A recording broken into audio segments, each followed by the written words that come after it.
जय हिंद साथियों, सिर्फ ये याद दिलाने के लिए है क्योंकि इसका कोई बहुत ज़्यादा विवरण नहीं है। सब जानते हैं कि 6 और 7 की रात को ये कहा गया, भारत की सरकार ने कहा कि जो आतंकवादी ठिकाने हिजबुल मुजाहिदीन है, इस तरह के 9 ठिकाने जो थे वो बताए गए।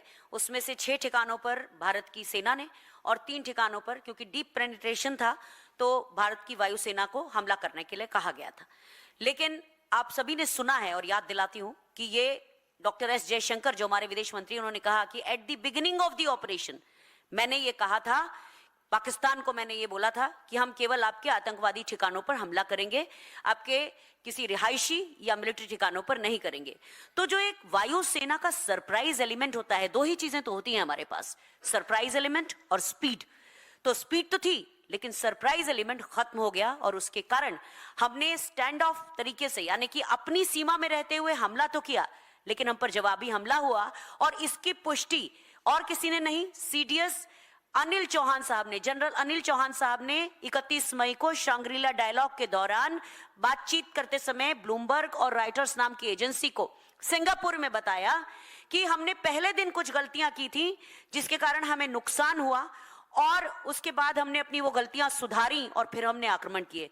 तो बाद में हमने यानी ब्रह्मोस मिसाइल का प्रयोग किया, लेकिन उसके पहले हमारा जो नुकसान हुआ उसके बारे में न केवल जनरल अनिल चौहान ने सिंगापुर में बात की, बल्कि कैप्टन शिव कुमार जो कि जकार्ता में इंडोनेशिया में हमारे डिफेंस अटैचे हैं, उन्होंने भी कहा कि ये पॉलिटिकल सिग्नल हम देना चाहते थे एंड इट कॉस्टेड अस। यानी कि उन्होंने ये कहा कि हमारे यहां एक लोकतांत्रिक सरकार है, सेना उसके आदेशों का पालन करती है। तो इससे कैप्टन शिव कुमार के बयान से ये भी बात साबित होती है कि जो खुली छूट की बात थी वो बिल्कुल गलत थी। उन्होंने कहा कि हम अपनी सरकार के आदेशों का, निर्देशों का पालन करते हैं।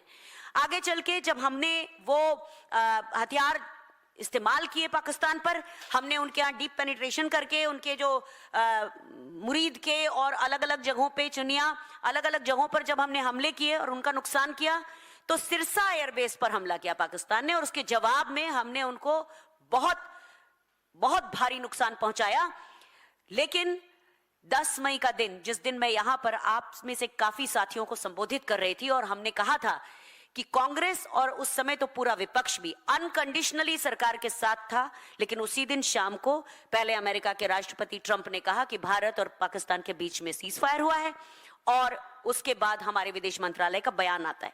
तो बताना सिर्फ ये है कि जो सरकार इतने दिनों तक पहले वायुसेना का सरप्राइज एलिमेंट खत्म किया और उसके बाद अचानक सीज फायर जो हुआ, ये दोनों बातें जो है ये आपको याद इसलिए दिलाना है कि हमारे देश की सेनाओं को इससे नुकसान हुआ और 2 सर्विस ऑफिसर्स ने, एक हमारे सीडीएस और दूसरे कैप्टन शिव कुमार, दोनों ने इसकी तस्दीक की कि दोनों जगह हमको नुकसान हुआ है, हमारे एयरक्राफ्ट का नुकसान हुआ है।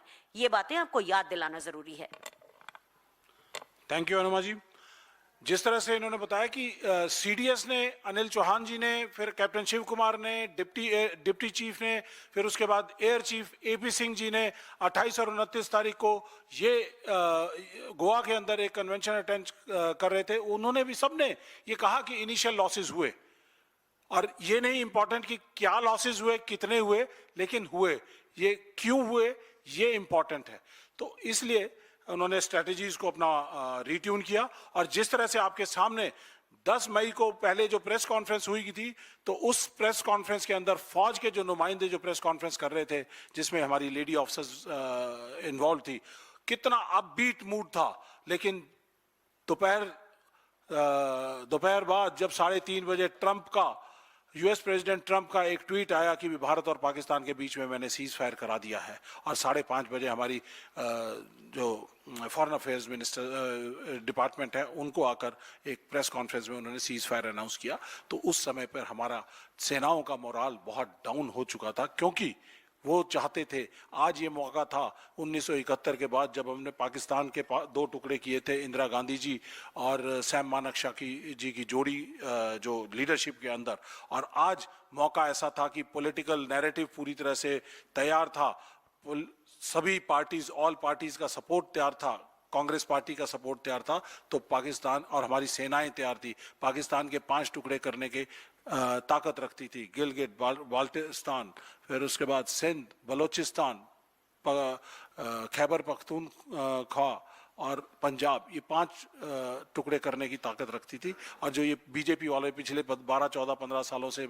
एक वो नैरेटिव चला रहे थे कि पीओके को लेकर आएंगे तो पीओके लाने का मौका था, तो ये खो दिया इन्होंने। सिर्फ एक लिमिटेड 9 टारगेट दिए थे सेना को, और वो 9 टारगेट के ऊपर एक्शन लेने का काम किया था, और वो भी हमारे एस जयशंकर साहब ने जो है उनको सरप्राइज जो है वो लॉस कर दिया था। और उसके बाद जिस तरह की फॉरेन पॉलिसी हमारी का फेलियर रहा है, 60 एमपीज को हमें बताना पड़ रहा है, भेजना पड़ रहा है कि हमने क्या किया, और वहाँ पर यूएस प्रेसिडेंट जो है वो आसिफ मुनीर को, पाकिस्तान के चीफ ऑफ आर्मी स्टाफ को वहाँ पे डिनर के लिए बुलाया जा रहा है, इनवाइट किया जा रहा है, और इंटरनेशनल प्रेस जो है वो पाकिस्तान के अंदर आ रही है। इंटरनेशनल प्रेस जीतती हुई फोर्सेस के पास आना चाहिए था, लेकिन पॉलिटिकल एंड फॉरेन पॉलिसी का जो नैरेटिव था वो पूरी तरह से फेल हो चुका था, और इसकी वजह से हमें नुकसान हुआ।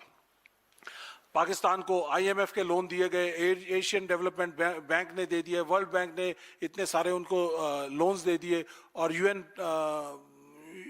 सिक्योरिटी काउंसिल के अंदर उनको जगह दे दी, और जो टेररिस्ट ऑर्गेनाइजेशंस वर्ल्ड ओवर, जो टेररिस्ट ऑर्गेनाइजेशन के ऊपर जो वॉचडॉग एजेंसी है उसका भी इंचार्ज पाकिस्तान को बना दिया।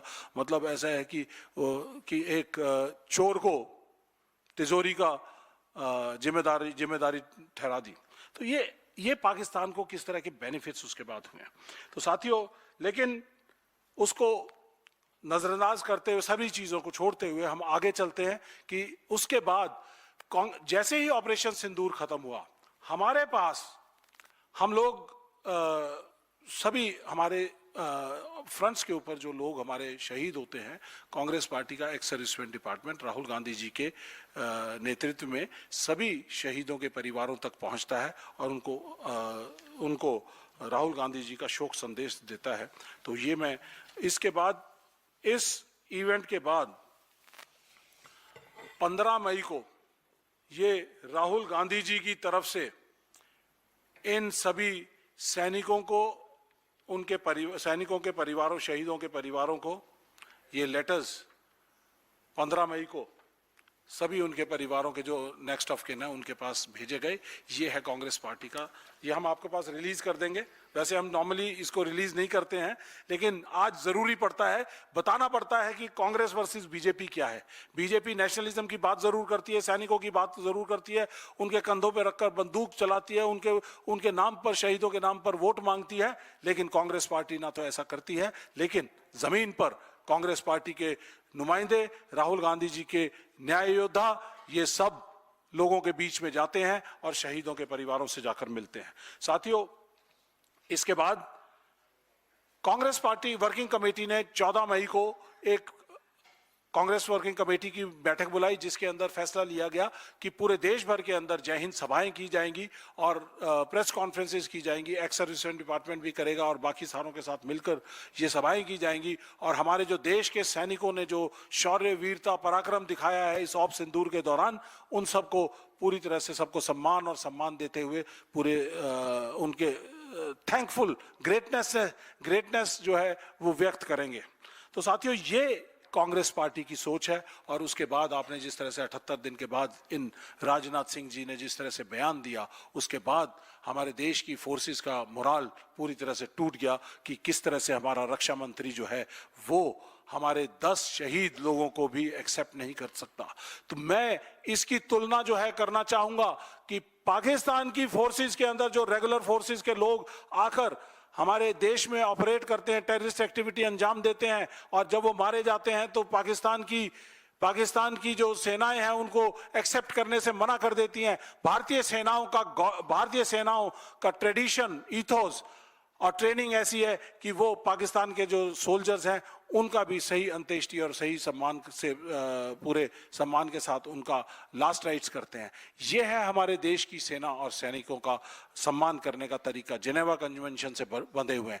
लेकिन हमारे ही देश के रक्षा मंत्री जो अपनी ही सेनाओं के प्रमुख हैं, उस मंत्रालय के प्रमुख हैं, वो किस तरह से, किस जुबान से, किस मुंह से वो अपने बयान देते हैं संसद के अंदर कि हमारा कोई भी जवान शहीद नहीं हुआ। हम इसकी निंदा नहीं करते, हम यहां से उनके रेजिग्नेशन की डिमांड करते हैं। हमने इस बात को 2 दिन बाद ही पटना से उठाया, लेकिन उसके बाद लगातार हम उठाते रहे।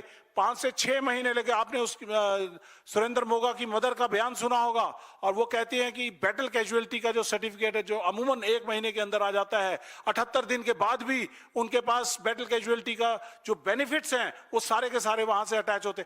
5-5, 6-6 महीने लग गए इस मोदी सरकार ने उनको अपने बेनिफिट्स, अपने शहीदों को पास नहीं किए।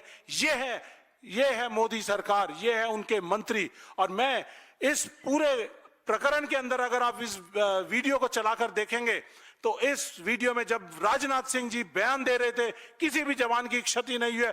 बीजेपी के लोग तालियां बजा रहे थे, थंप बेंचेस को थंप कर रहे थे, और अमित शाह जी उसके ऊपर हंस रहे थे।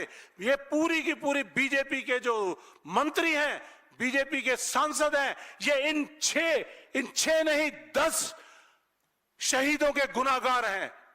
इस देश के गुनाहगार हैं जिन्होंने अपने देश के सैनिकों का और उनके शहीदों का सम्मान नहीं किया है। इनको संसद के मंदिर के अंदर बैठने का कोई अधिकार नहीं है। इस सरकार को तुरंत प्रभाव से इस्तीफा दे देना चाहिए, जिम्मेदारी लेनी चाहिए। हम अपने पार्टी से गुहार लगाएंगे कि इनकी ब्रीच ऑफ प्रिविलेज का एक मोशन लेकर आए, और ताकि जो है इनकी जो गलतियां हैं वो दुनिया के सामने, देश के सामने पता चले। और आज हम सर्विंग सोल्जर्स के साथ भी बातचीत करते हैं। आज वो बड़े दुख में हैं, डिमोरलाइज्ड हैं, उनका मोराल बहुत कमजोर है कि किस तरह से 13 महीने तक हमारे शहीदों को गुमनाम रखा गया। ये कतई बर्दाश्त नहीं है।